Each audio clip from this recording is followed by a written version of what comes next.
Hello everyone, I hope आप सभी अच्छे होंगे।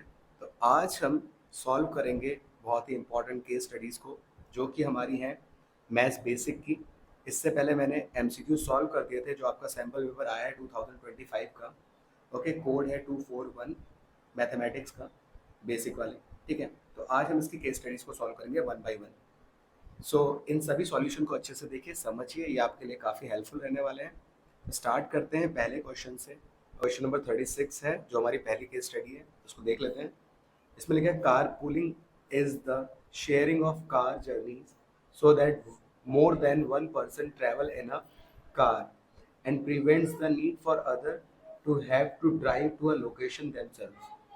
By having more people using one vehicle, carpooling reduces each person's travel cost, such as fuel cost, tolls, and stress of driving.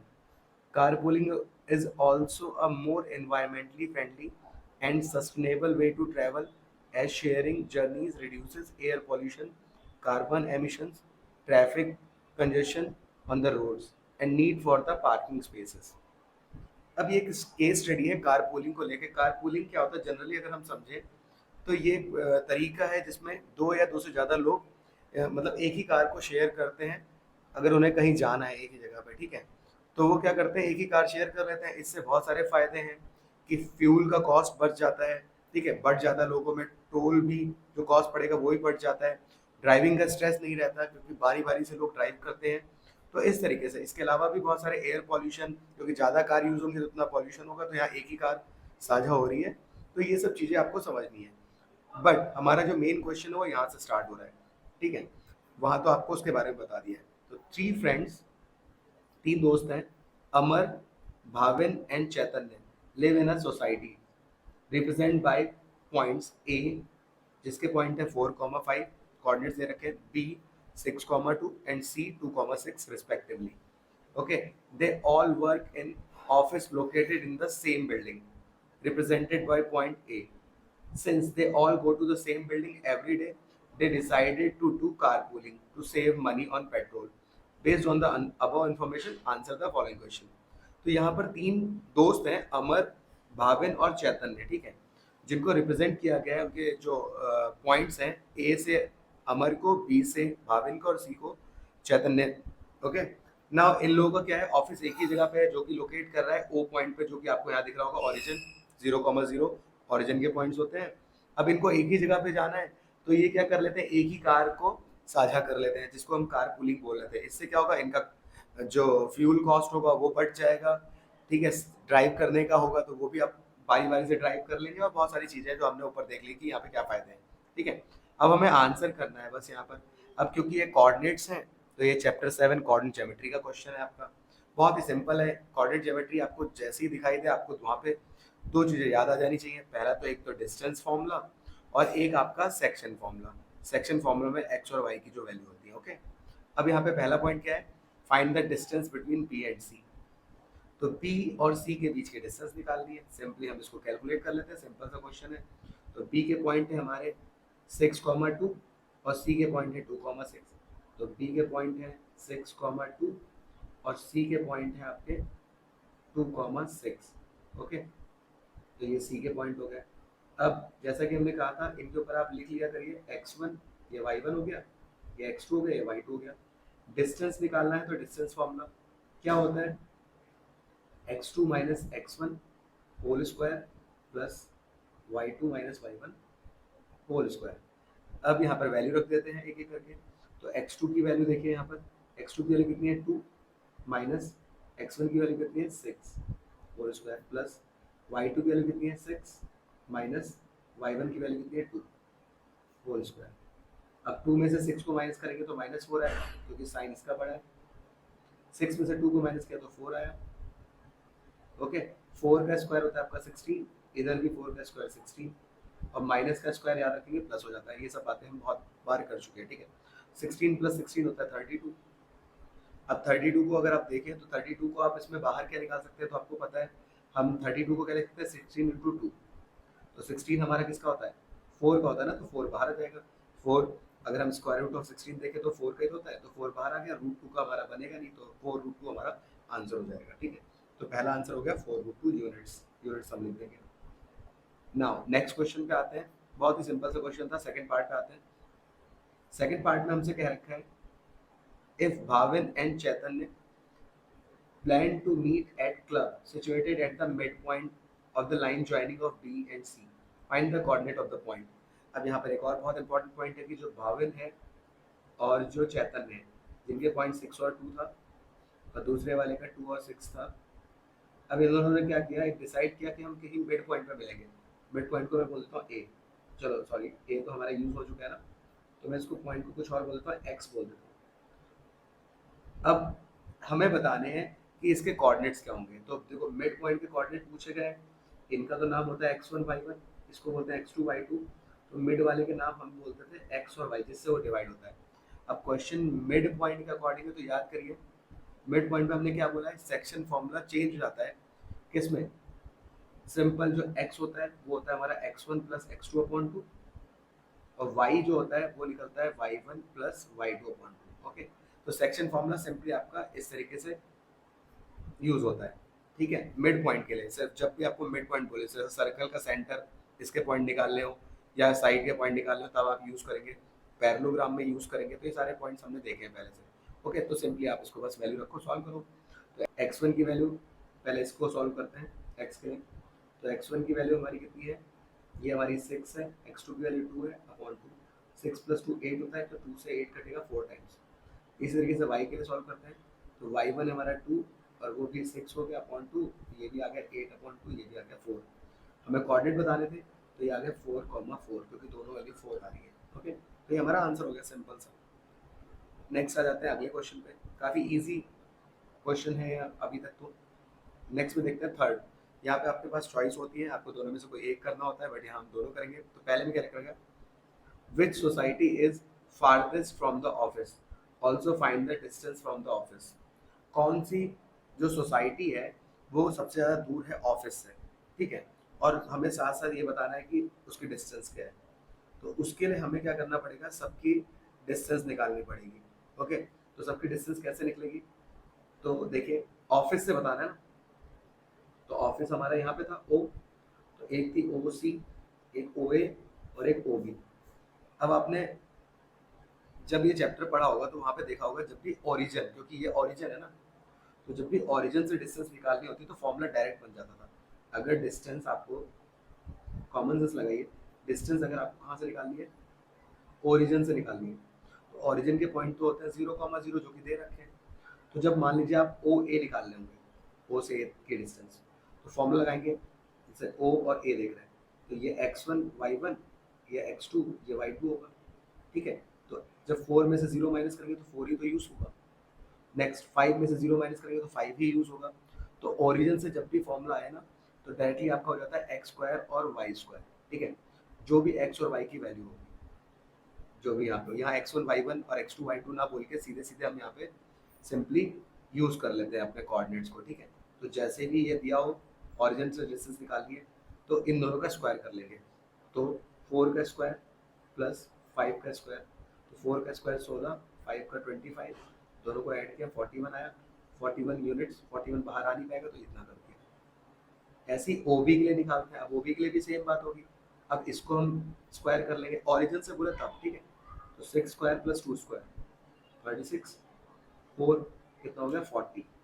और ऐसे ही ओ सी की distance निकाल लेंगे। तो ओ सी के लिए भी यही स्क्वायर करेंगे इन दोनों का। ठीक है, तो 2 का स्क्वायर प्लस 6 का स्क्वायर, ये हो गया 4। इनको भी ऐड करेंगे तो 40। तो देखिए ये भी 40 यूनिट आया, ये भी 40 यूनिट्स, लेकिन सबसे बड़ी वैल्यू कौन आई है, √41। हमें सबसे फार बताना है, दूर। तो हम बताएंगे जो डिस्टेंस हमारी, कौन सी सोसाइटी सबसे ज़्यादा दूर है, तो ए। कौन सी सोसाइटी सबसे दूर है, ओ ए वाली बात करेंगे, तो सोसाइटी ए। यहाँ का आंसर हो जाएगा सोसाइटी ए। और कितने से दूर है, तो √41 यूनिट से।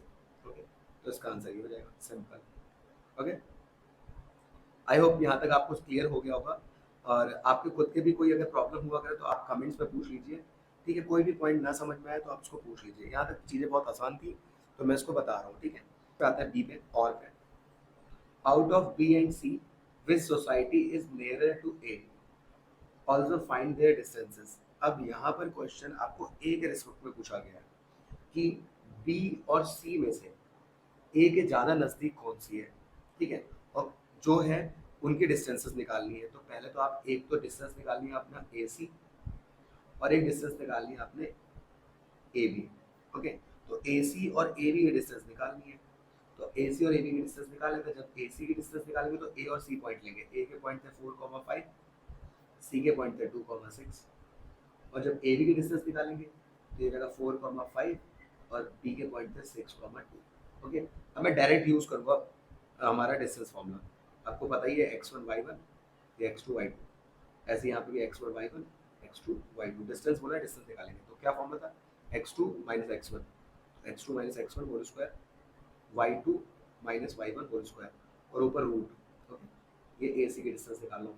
2 में से 4 को माइनस करेंगे तो -2, क्योंकि 4 बड़ा है। 6 में से 5 गया 1 आया। 2 का स्क्वायर करेंगे तो 4 आएगा, माइनस का प्लस बन जाएगा, और 1 का स्क्वायर 1 ही होता है, तो √5 यूनिट्स आया। ठीक है, सेम ऐसे ही ए बी की डिस्टेंस निकालते हैं। तो x2 माइनस x1, तो 6 minus 4 whole square, 2 minus 5 whole square. तो 6 में से 4 गया 2 बचा, 2 में से 5 गया तो माइनस का 3 आया। 2 का स्क्वायर 4 होता है, और 3 का अगर हम स्क्वायर करें तो 9 हो जाएगा। प्लस बताइए क्यों बन गया, 9 प्लस 4 होता है 13। अब माइनस सिंपल 5 यूनिट, रूट में 5 यूनिट है और रूट में 13 यूनिट, तो ज़्यादा दूर ये है। पर हमसे पूछा गया था पास, नियरेस्ट बोला है ना, तो नियरेस्ट कौन सी है, ये सी वाली सोसाइटी। तो सोसाइटी सी इसका आंसर होगा, सोसाइटी सी। और कितने से, तो डिस्टेंस हमें दोनों की निकालनी थी, तो डिस्टेंस ही आ गई। ठीक है, तो ये थी हमारी केस स्टडी। ओके, सिंपली आप इसको सॉल्व कर देते हैं। आई होप ये आपको समझ में आ गया होगा। आ जाते हैं नेक्स्ट क्वेश्चन पे, क्वेश्चन नंबर 37। अब क्वेश्चन नंबर 37 में देखिए क्या लिखा है।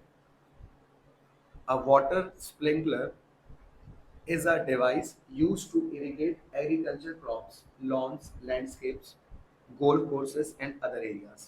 Water sprinkler can be used for residential, industrial, and agriculture uses. Okay, water sprinkler जो होता है जिसमें से पानी ऐसे करके स्प्रिंकल होता है, देखिए, ठीक है, वो यूज होता है एग्रीकल्चर क्रॉप को इरिगेट करने के लिए, लॉन्स को, लैंडस्केप्स को, गोल्फ कोर्सेज को, एंड कुछ और एरियाज जो होते हैं। ठीक है, साथ साथ ये यूज होता है रेजिडेंशियल में, जो लोग रहते हैं अपने बगीचे गीचे भी लगा देते हैं, और अलग इंडस्ट्रियल यूजर्स के लिए। ओके, नाउ ये तो बात होगी ऊपर, एक सिंपल से नॉलेज दे रखी है। आगे क्या कहा है, a water sprinkler is set to shoot a stream of water a distance of 21 metre. अब यहाँ पर है मेन क्वेश्चन की स्टार्ट, कि जो वाटर स्प्रिंकलर है वो कितने दूर तक वाटर को फेंक पा रहा है, तो 21 मीटर। तो याद रखेंगे ये 21 मीटर है। And rotate an angle is equal to complementary angle of 10। यहाँ पर आपको बहुत ही ध्यान से समझना है, कॉम्प्लीमेंट्री एंगल ऑफ 10 का मतलब क्या है। ठीक है, जब आप इस कॉम्प्लीमेंट्री एंगल ऑफ 10 को समझेंगे तभी आप इसको अच्छे से कर पाएंगे। तो यहाँ पे हमें समझना पड़ेगा कॉम्प्लीमेंट्री एंगल्स के बारे में। तो आपने पहले पढ़ा होगा, एक होता है सप्लीमेंट और एक होता है कॉम्प्लीमेंट। तो कॉम्प्लीमेंट क्या होता है, जब दो एंगल का सम 90 मिलता है तो वो कॉम्प्लीमेंट्री होता है।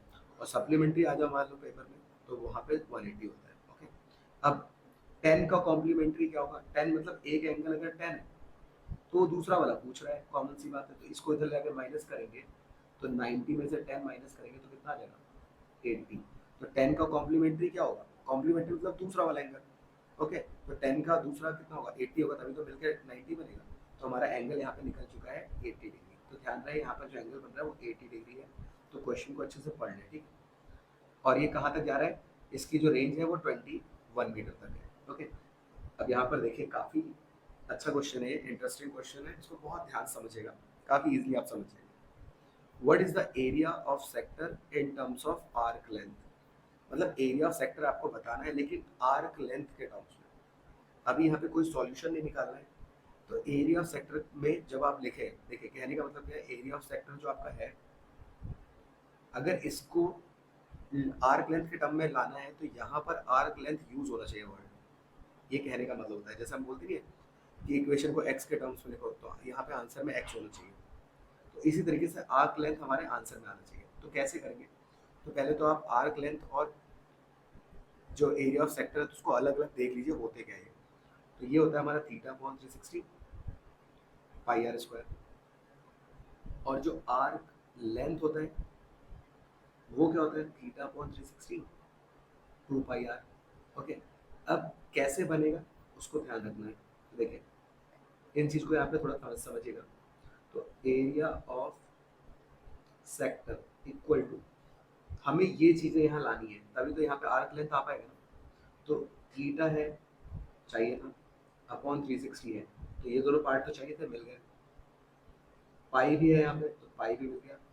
एक आर चाहिए, आर स्क्वायर नहीं चाहिए, एक आर चाहिए, तो एक आर यहाँ से निकाल लेते हैं। ठीक है, इतनी चीज़ें तो मौजूद है। क्या बच गया, एक आर अभी बचा हुआ है, उसको हम अलग रख देते हैं। ठीक है, तो क्योंकि आर स्क्वायर था ना तो मैंने इसको तोड़ लिया आर इंटू आर में। आई होप आप इतना समझ गए होंगे। अब क्या क्या नहीं है सेक्टर के पास, क्योंकि तभी तो हमें आर्क लेंथ बनेगी, क्या नहीं है वो देखना पड़ेगा। तो यहाँ पर हमारे पास एक तो हमको 2 चाहिए सिर्फ, बाकी हमारे पास ये दोनों आ चुके हैं और थीटा अपॉन 360 आ चुका है, तो 2 चाहिए। तो मैथ्स का रूल क्या होता है, अगर आपको पता है कि आप अगर यहाँ 2 ला रहे हैं तो आपको डिवाइड में भी 2 लाना पड़ेगा। ठीक है, तो मल्टीप्लाई और डिवाइड कर दिया 2 से सिंपली, इसका मतलब क्या होता है, ये कैंसिल होके सेम ही आ जाएगा। तो आप बस उससे क्या करेंगे, एक बार मल्टीप्लाई कर देंगे, एक बार डिवाइड कर देंगे।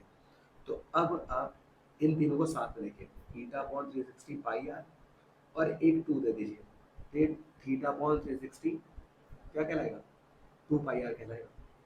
और अलग क्या हो गया, एक आर ऊपर है, ठीक है, और डिवाइड में 2 रह गया, इसको अलग लिख दीजिए।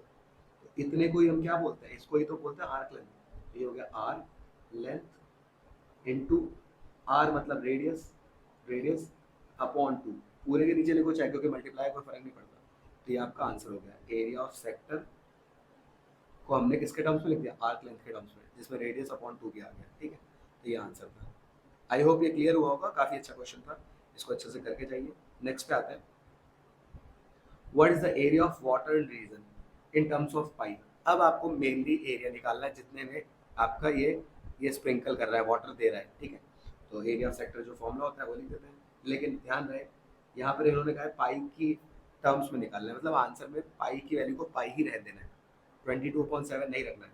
तो theta upon 360 pi R square, theta भी हमने ऊपर निकाला था 80 अपॉन 360, पाई को पाई ही रह देना है, और रेडियस क्या है, वही डिस्टेंस जो हम यूज कर रहे हैं 21 इंटू 21, जीरो से जीरो कटा, 4 से कट करते हैं इसको, 4 टू ज़ा और ये 4 नाइन ज़ा, 3 से कट करते हैं, 3 थ्री ज़ा, 3 सेवन ज़ा, और यहाँ भी 3 7 ज़ा।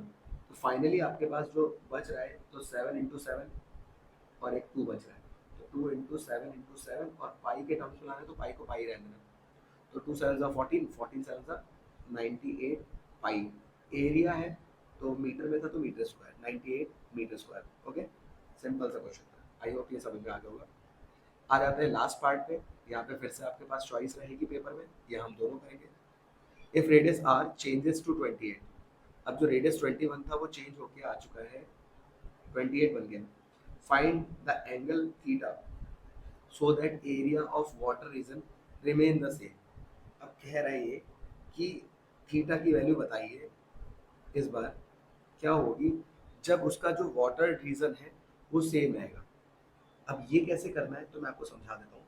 कहने का मतलब क्या है, जो एरिया ऑफ सेक्टर है वो सेम रहे, जब फॉर्मूला हमें पता है theta upon 360 pi R square होता है, लेकिन एरिया सेम रहे, सेम मतलब जो हमने ऊपर निकाला था अभी, कितना निकाला था 98 पाई, तो वही रहना चाहिए।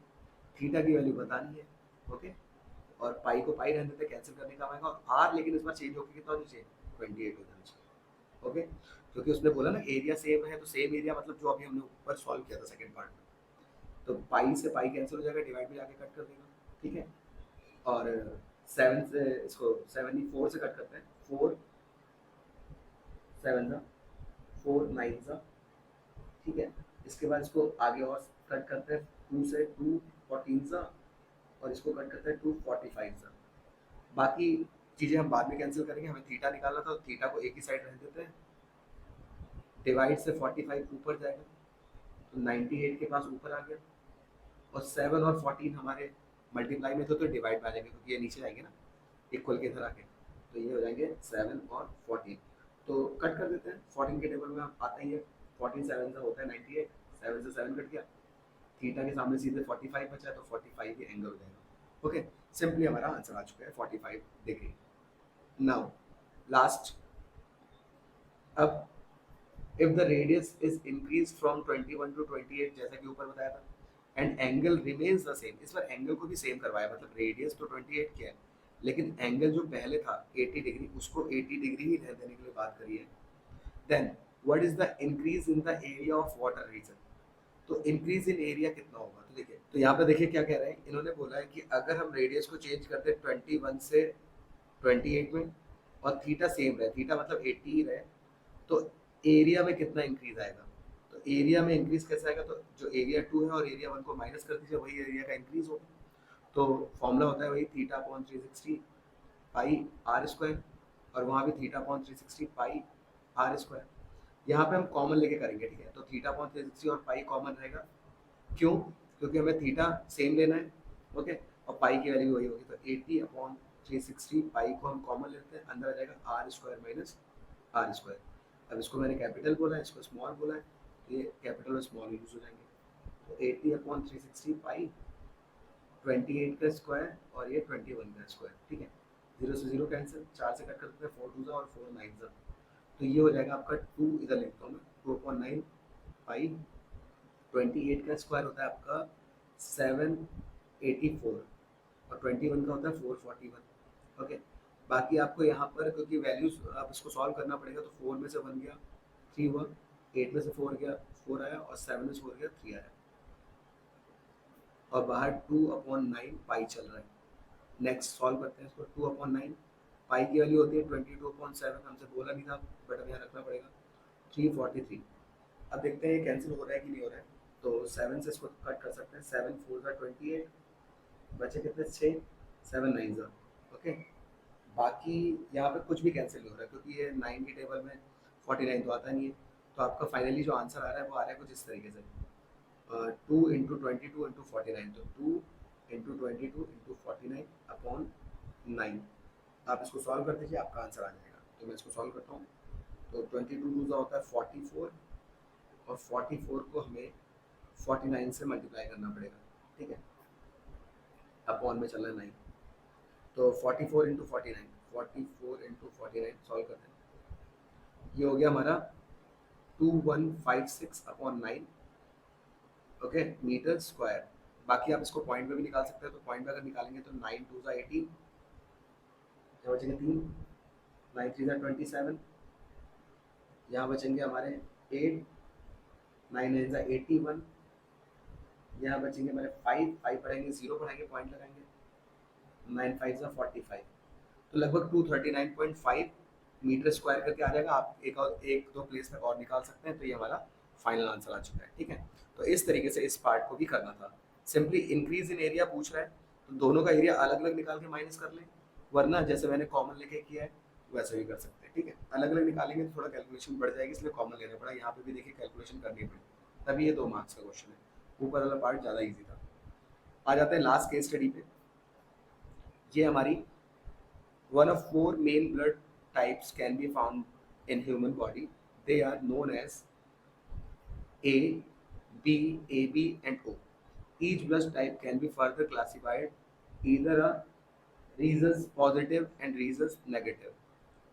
For example, a positive combination of blood type O and rhesus negative, which is written as O negative. Okay. The data below shows the distribution of blood type and rhesus type of given blood type for the blood donation center recorded in percentage for the year 2023. अब यहाँ question में क्या रखा है, हमें पता है वैसे ब्लड ग्रुप जो होते हैं हमारे यहाँ पे मेन 4 होते हैं, जिसमें एक होता है ए, एक होता है बी, एक होता है ए बी और एक होता है ओ, ठीक है।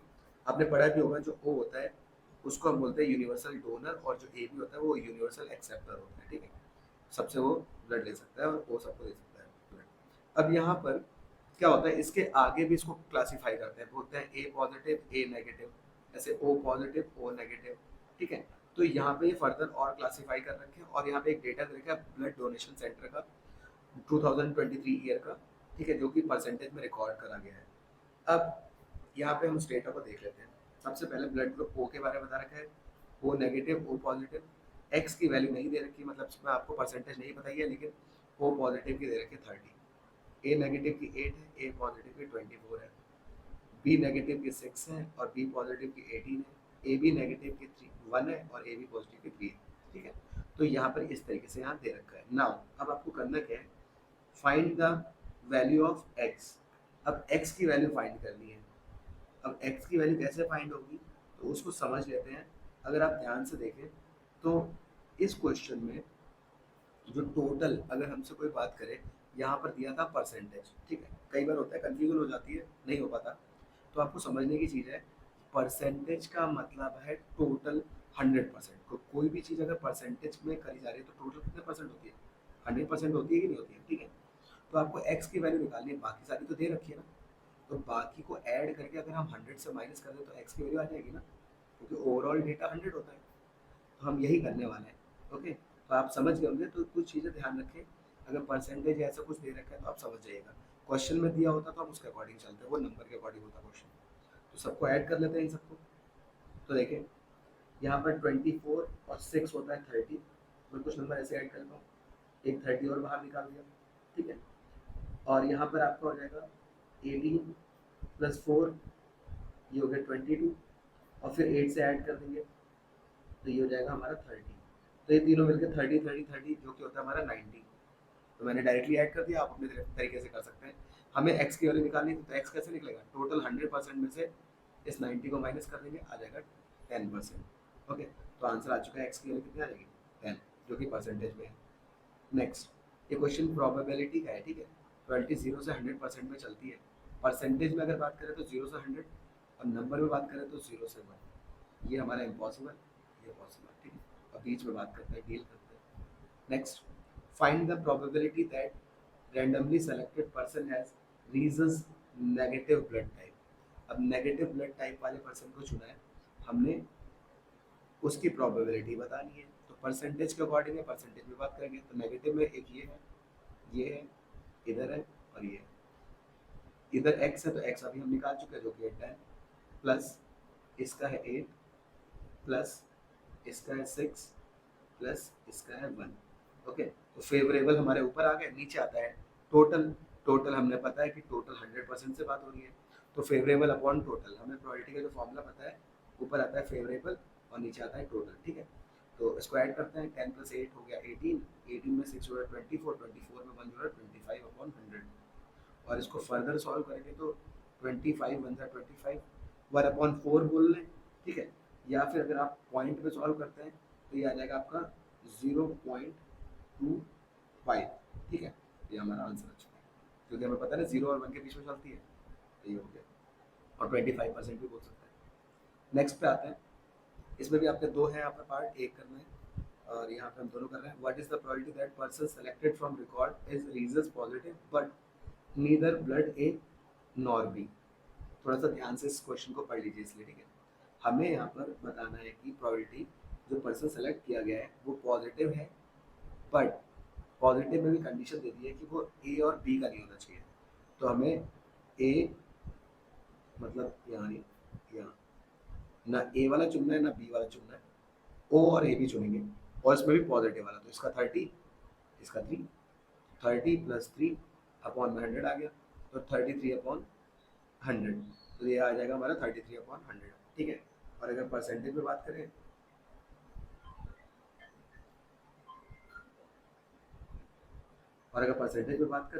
तो 0.33% आ जाएगा, ओके। वो आप बता ही सकते हैं आराम से।